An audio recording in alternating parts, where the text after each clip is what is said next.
1 Samuel chapter 2.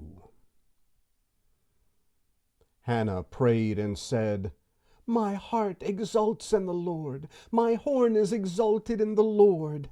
My mouth is enlarged over my enemies, because I rejoice in your salvation.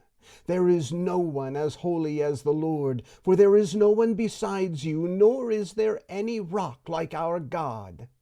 Don't keep talking so exceedingly proudly. Don't let arrogance come out of your mouth, for the Lord is a God of knowledge. By him actions are weighed. The bows of the mighty men are broken. Those who stumbled are armed with strength. Those who were full have hired themselves out for bread. Those who were hungry are satisfied. Yes, the barren has borne 7. She who has many children languishes. The Lord kills and makes alive. He brings down to Sheol and brings up. The Lord makes poor and makes rich. He brings low, he also lifts up. He raises up the poor out of the dust. He lifts up the needy from the dunghill to make them sit with princes and inherit the throne of glory. For the pillar of the earth are the Lord's. He has set the world on them. He will keep the feet of his holy ones, but the wicked will be put to silence in darkness. For no man will prevail by strength. Those who strive with the Lord shall be broken to pieces. He will thunder against them in the sky. The Lord will judge the ends of the earth. He will give strength to his king and exalt the horn of his anointed. Elkanah went to Ramah to his house. The child served the Lord before Eli the priest. Now the sons of Eli were wicked men. They didn't know the Lord. The custom of the priests with the people was that when anyone offered a sacrifice, the priest's servant came while the meat was boiling, with a fork of 3 teeth in his hand, and he stabbed it into the pan or kettle or cauldron or pot. The priest took all that the fork brought up for himself. They did this to all the Israelites who came there to Shiloh. Yes, before they burned the fat, the priest's servant came and said to the man who sacrificed, "Give meat to roast for the priest, for he will not accept boiled meat from you, but raw." If the man said to him, "Let the fat be burnt first, and then take as much as your soul desires," then he would say, "No, but you shall give it to me now, and if not, I will take it by force." The sin of the young men was very great before the Lord, for the men despised the Lord's offering. But Samuel ministered before the Lord, being a child, clothed with a linen ephod.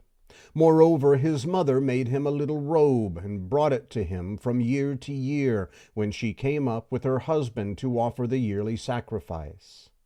Eli blessed Elkanah and his wife, and said, "May the Lord give you offspring from this woman for the petition which was asked of the Lord." Then they went to their own home. The Lord visited Hannah, and she conceived and bore 3 sons and 2 daughters. The child Samuel grew before the Lord. Now Eli was very old, and he heard all that his sons did to all Israel, and how they slept with the women who served at the door of the tent of meeting. He said to them, "Why do you do such things? For I hear of your evil dealings from all of these people. No, my sons, for it is not a good report that I hear. You make the Lord's people disobey. If one man sins against another, God will judge him. But if a man sins against the Lord, who will intercede for him?" Notwithstanding, they didn't listen to the voice of their father, because the Lord intended to kill them. The child Samuel grew on and increased in favor both with the Lord and also with men. A man of God came to Eli and said to him, "The Lord says, did I reveal myself to the house of your father when they were in Egypt in bondage to Pharaoh's house? Didn't I choose him out of all the tribes of Israel to be my priest, to go up to my altar, to burn incense, to wear an ephod before me? Didn't I give to the house of your father all the offerings of the children of Israel made by fire? Why do you kick at my sacrifice and at my offering, which I have commanded in my habitation, and honor your sons above me, to make yourselves fat with the best of all the offerings of Israel my people? Therefore the Lord, the God of Israel, says, I said indeed that your house and the house of your father should walk before me forever. But now the Lord says, far be it from me. For those who honor me I will honor, and those who despise me will be cursed.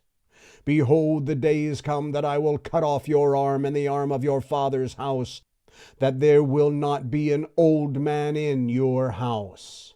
You will see the affliction of my habitation, and all the wealth which I will give Israel.